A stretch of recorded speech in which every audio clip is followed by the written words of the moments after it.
os dons carismáticos é para o católico usar.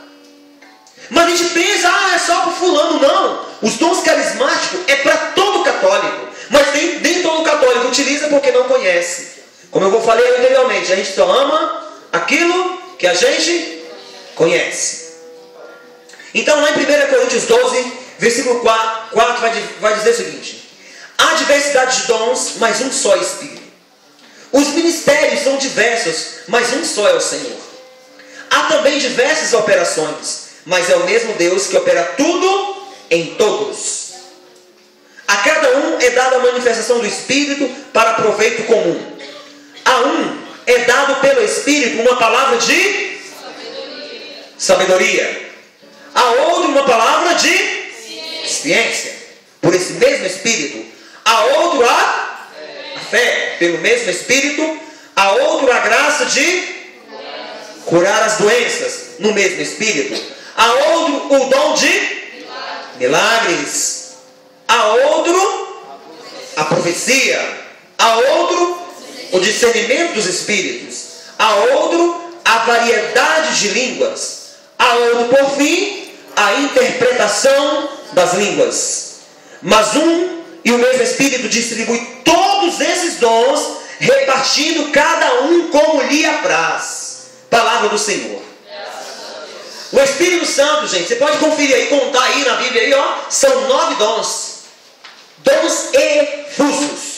E a palavra efusão significa transbordamento.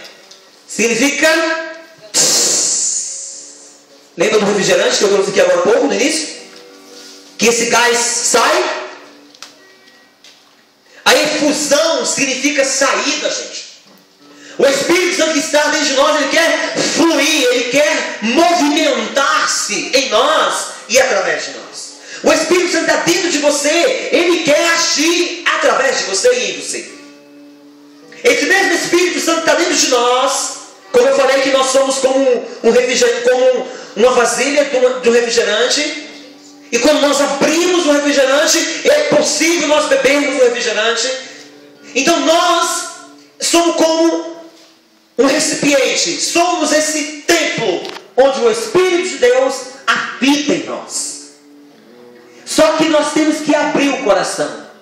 Se eu não quiser, o Espírito não vai agir. Porque o Espírito Santo ele é educado. O Espírito Santo ele não invade.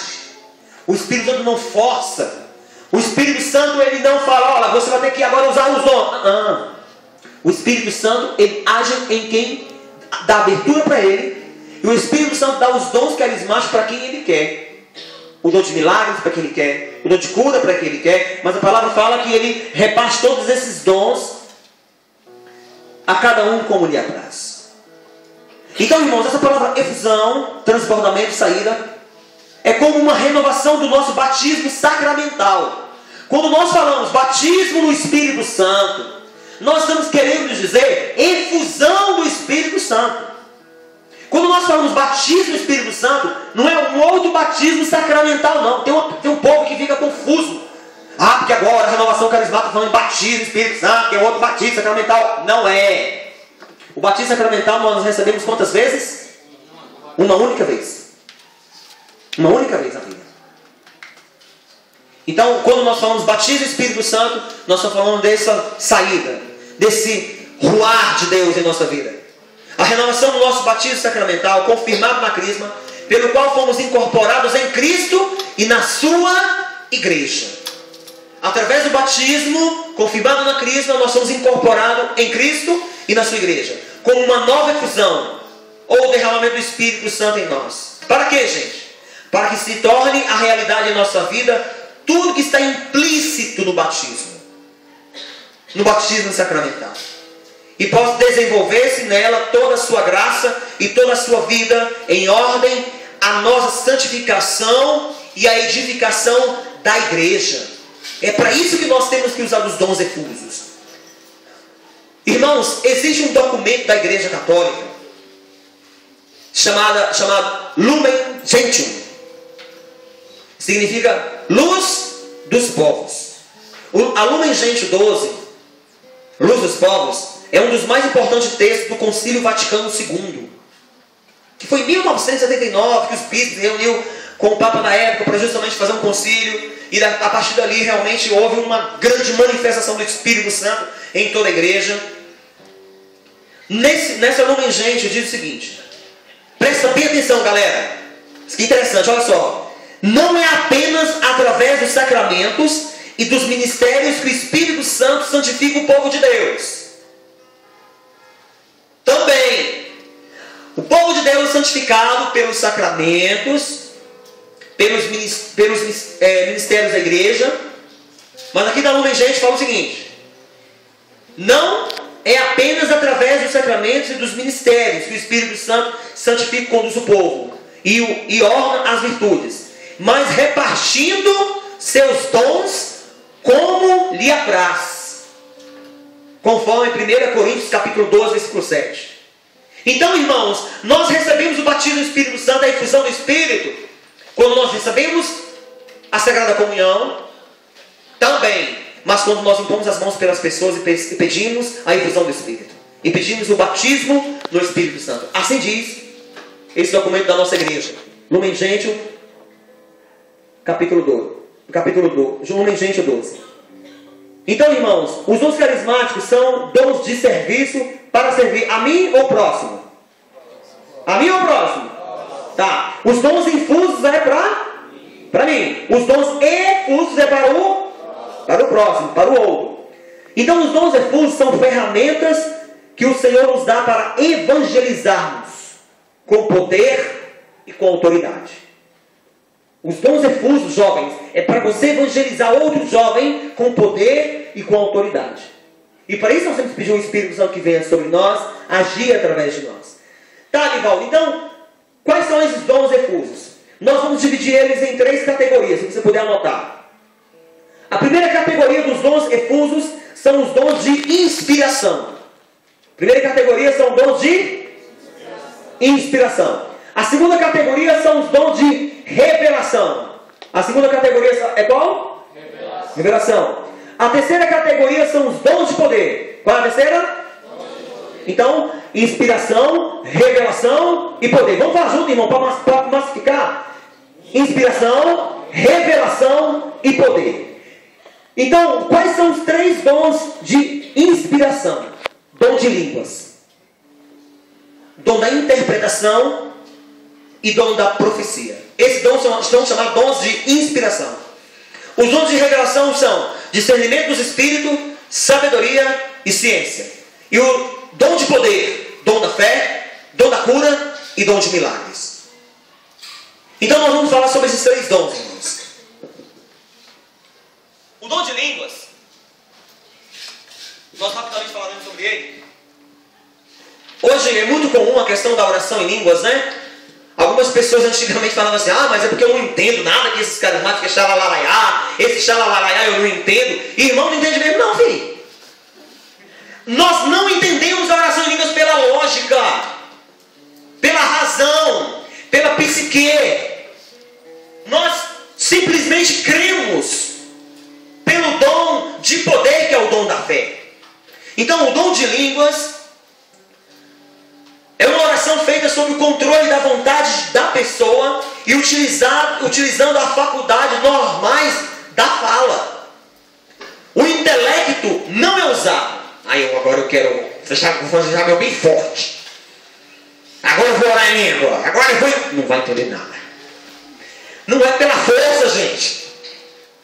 A gente não usa a nossa inteligência, o nosso intelecto para entender, para decifrar a questão da oração em línguas.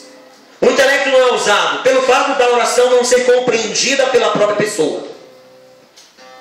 A linguagem não é uma linguagem não vernacular. Por exemplo, eu estou falando aqui com vocês em qual língua? Em qual língua, gente? Aramaico? Grego? Qual que é, galera? Claro que é o português. E vocês me entendem. Agora, se eu começar a falar em línguas aqui, você vai me entender? Claro que não. Eu começo a cantar aqui. Ih, cara, eu não estou entendendo nada. Não vai entender mesmo. Porque é uma linguagem não vernacular. É uma linguagem não conhecida pela própria pessoa provém do Espírito Santo. Existe uma ordem, gente, na Assembleia que é respeitada pela pessoa. Primeiro, o intelecto da pessoa na oração em línguas não é usado. Segundo, o Espírito Santo em nós se manifesta em oração. Terceiro, o orar em línguas é diferente do falar em línguas. Viu, galera? Presta atenção. Quando está todo mundo aqui orando em línguas, tranquilo. Agora, a partir do nós estamos orando em línguas, todo mundo juntos, numa só sinfonia. Aí fica no silêncio. Aí de repente, como é que é o seu nome, irmã? Daiane. Aí de repente a Daiane começa a falar em línguas. E aí, se ela falar em línguas, alguém da Assembleia tem que interpretar o que ela está falando em línguas. É isso que São Paulo fala nas cartas aos Coríntios. Aquele que fala em línguas, peça o dom de as interpretar. Não é traduzir. Traduzir é quando eu falo I love you, que significa eu te amo. Isso é tradução. Agora, a interpretação é eu falar em português o que Deus está falando, o que a Daiane está dizendo.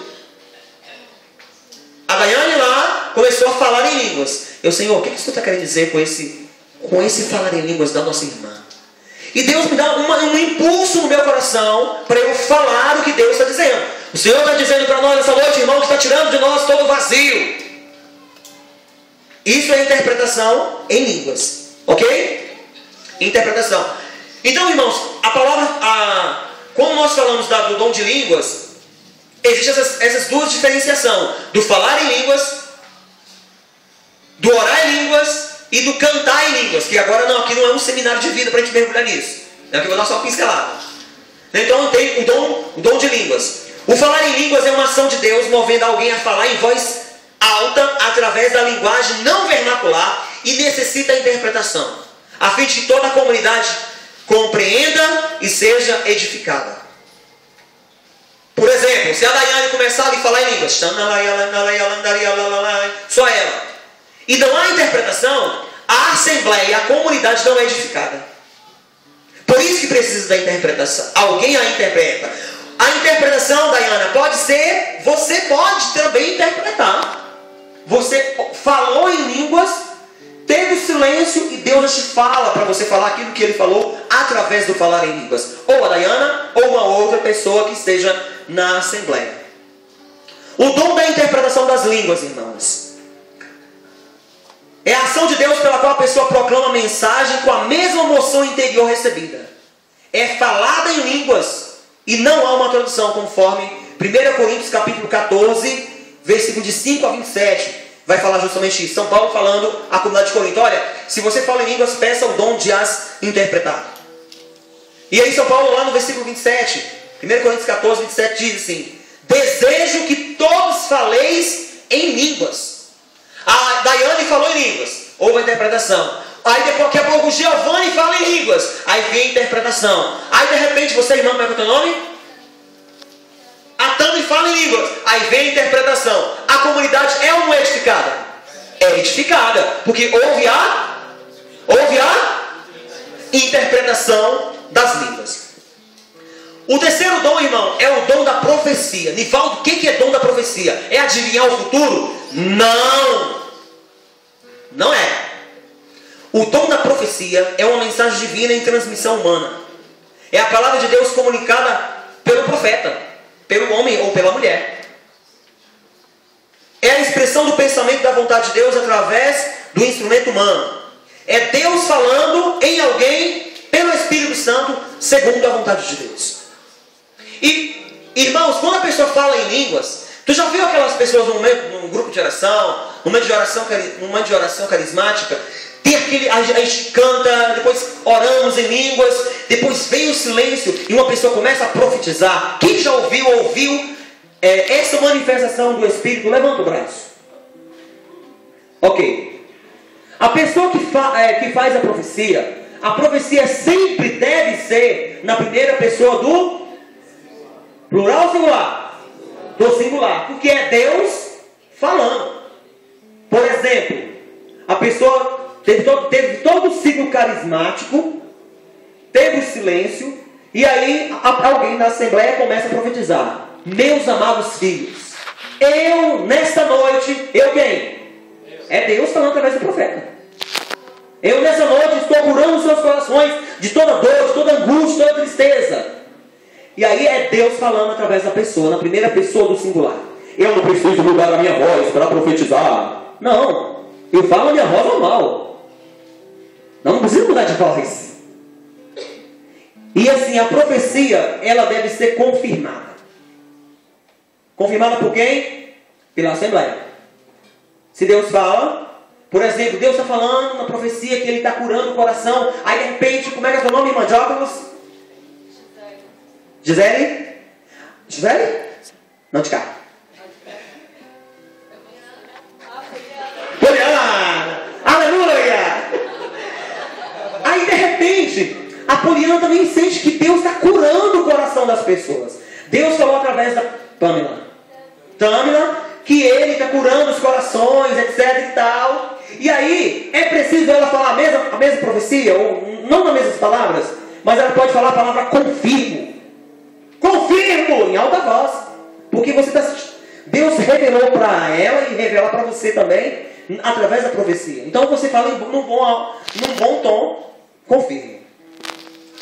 E a profecia, gente, é proclamada no seu próprio idioma, que é o português. Em línguas, ela deve ter interpretação.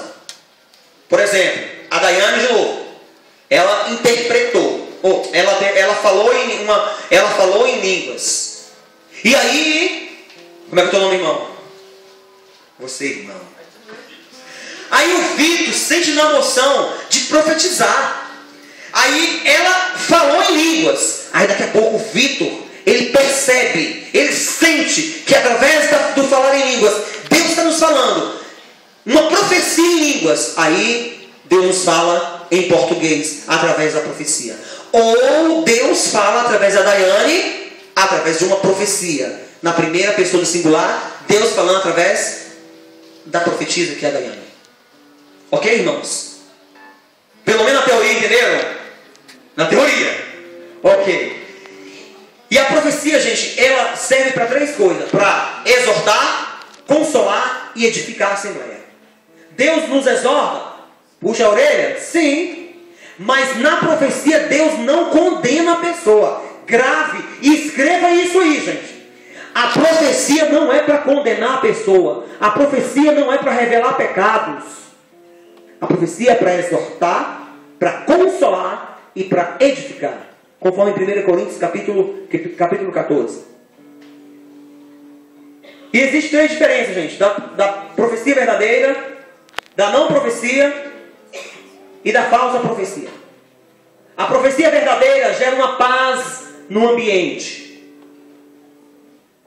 Serve para edificação, traz paz. Ela é confirmada pela comunidade e ela resiste ao nome de Jesus. A não profecia é uma linguagem passageira e humana. Não faz bem e não faz não. É algo que a pessoa... eu quero falar. Então eu vou falar. Eu tenho que falar. É algo humano. Agora, a falsa profecia é algo diabólico. É quando o espírito mau inspira a pessoa a falar algo que não vem de Deus. Nessa hora, irmão, são duas coisas. O ministério de música canta uma música bem forte, bem alta. Quem estiver conduzindo a oração tem que mandar a pessoa calar no nome de Jesus. Porque não é Deus falando. Uma vez eu estava num local e a pessoa começou a fazer uma falsa profecia. E aí a pessoa dizia: vocês que estão aqui vão tudo ser condenados. É Deus falando? Vocês estão fazendo tudo errado. É Deus fala desse jeito?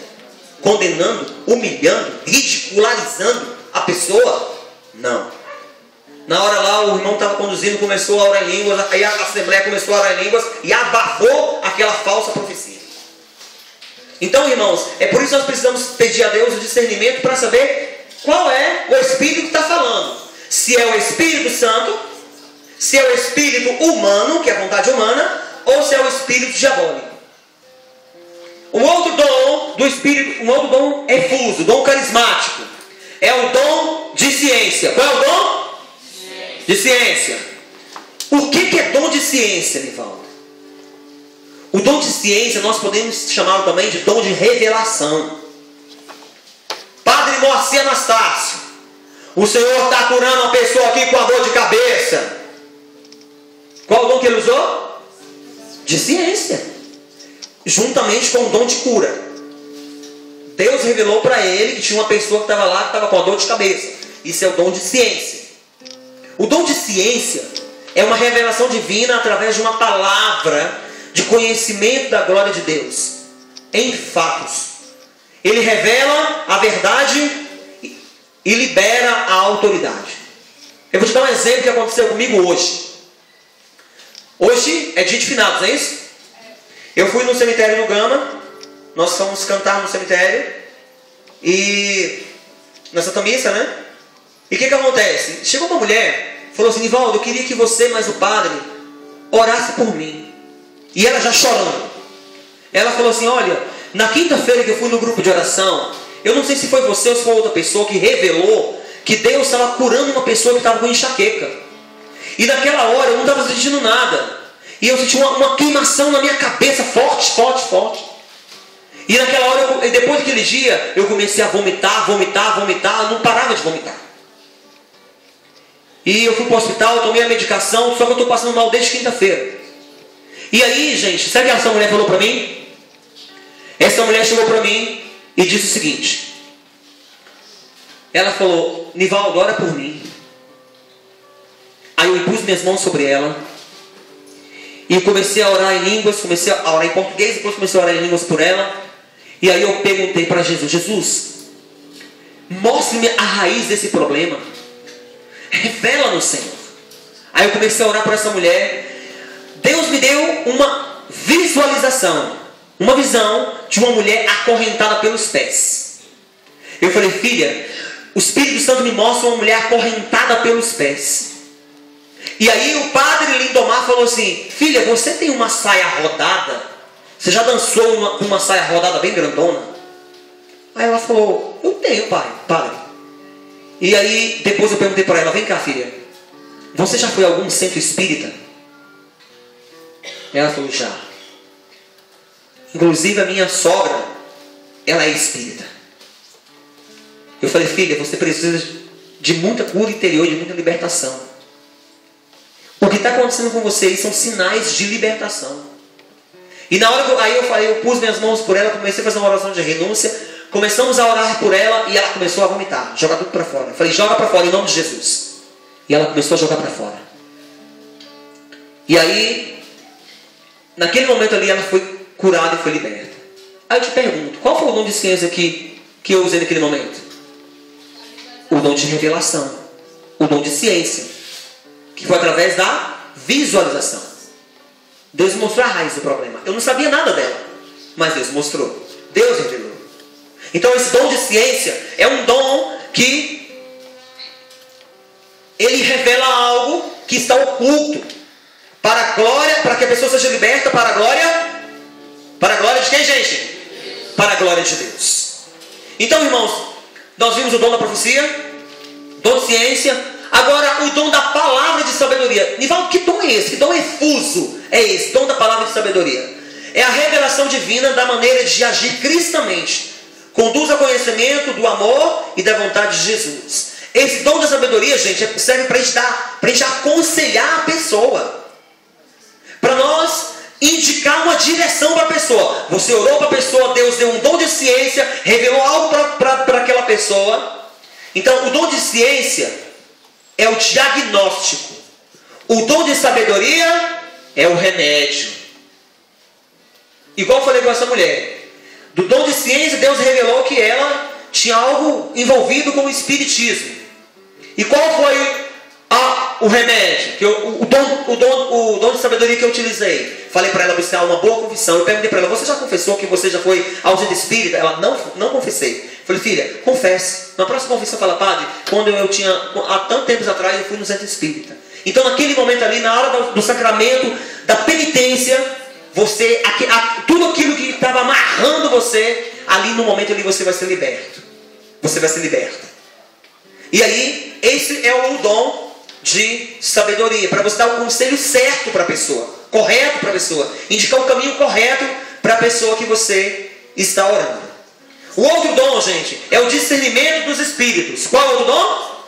Discernimento dos espíritos. Nivaldo, o que é discernimento dos espíritos?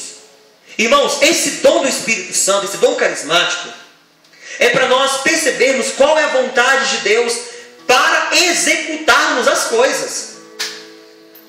Para nós percebermos que Espírito está agindo numa casa, no momento de oração. Eu, por exemplo, já fui em vários lugares fazer oração. Na hora que eu bato o pé numa casa, na hora você sente no ar se tem a presença de Deus ali ou não. E o discernimento dos Espíritos, ele serve para quê? Ele serve para nós tomarmos atitudes certas nas nossas vidas. E não é só na oração, não é só na igreja. Sabe onde que é? Lá na sua escola, jovem.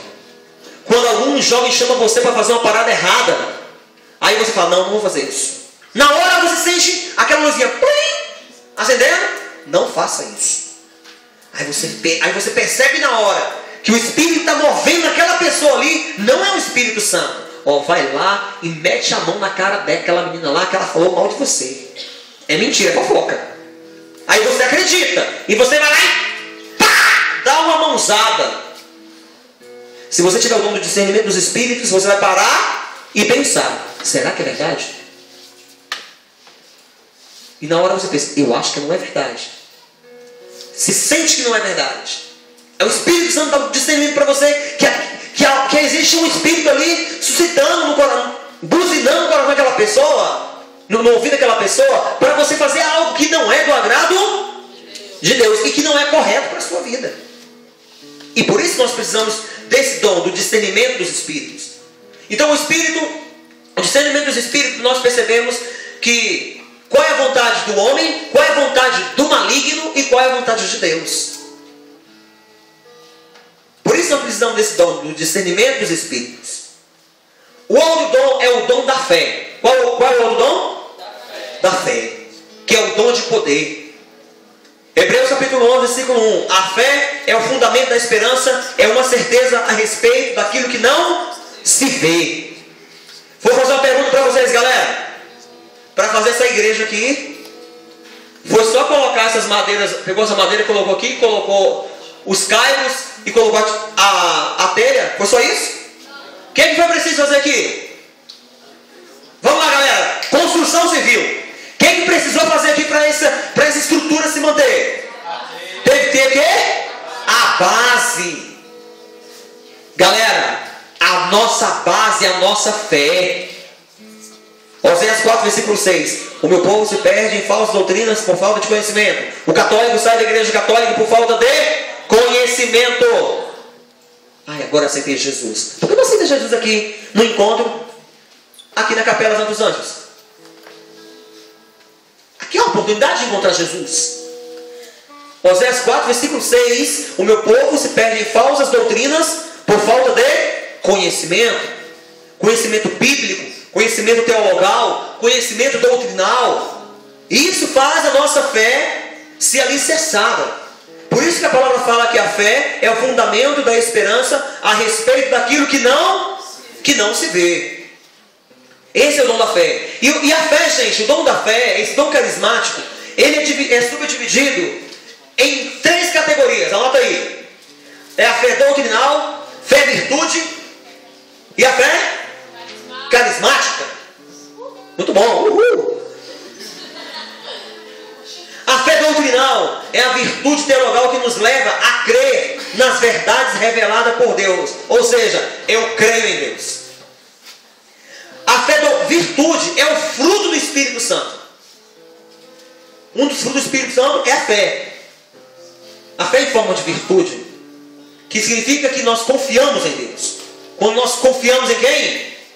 Em Deus. Essa fé virtude me leva a confiar em Deus. A fé doutrinal me leva a crer em Deus.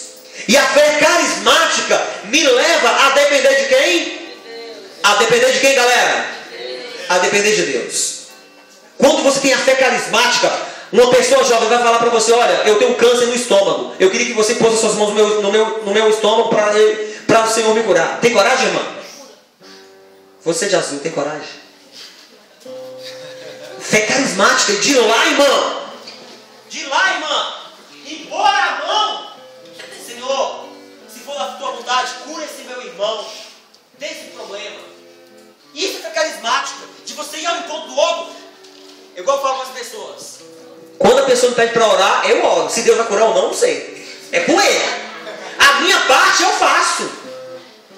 Exemplo. Estava pregando um seminário lá em Samambaia há uns anos atrás, 3 anos atrás. Chegou uma menina, aliás, uma senhora, né? Eu fui pregar sobre o dom de milagres. E teve uma senhora, no meio da pregação, ela falou: Nivaldo, você pode orar pela minha sobrinha? Eu falei: posso. No final você me dá o nome dela. Aí ela: não, Nivaldo, eu queria que você orasse por ela. Eu falei: filha, eu já falei que eu vou orar por ela. Nivaldo, eu preciso que ore por ela. Eu falei: amada, eu vou orar por ela. Aí ela falou: Nivaldo, a minha filha está ali, a minha sobrinha está ali, ó. Ela é paraplégica, ela não anda. Eu falei: você quer o quê? Eu queria que você impôsse suas mãos por ela e pedir para Jesus curar ela. Ai, Jesus, acende a luz. Vai tremer? Ou você vai obedecer? E aí, galera? Não, a gente treme. Mas quando você acredita em Jesus, tem essa fé carismática, você vai. Eu falei: filha, você acredita que Jesus pode curar sua sobrinha? Ela falou: eu creio. Eu falei: então, se você crê, você vai ver a glória de Deus na vida da sua sobrinha. Voltei à pregação. No final da pregação, pedi para todo mundo levantar. E aí começamos a orar.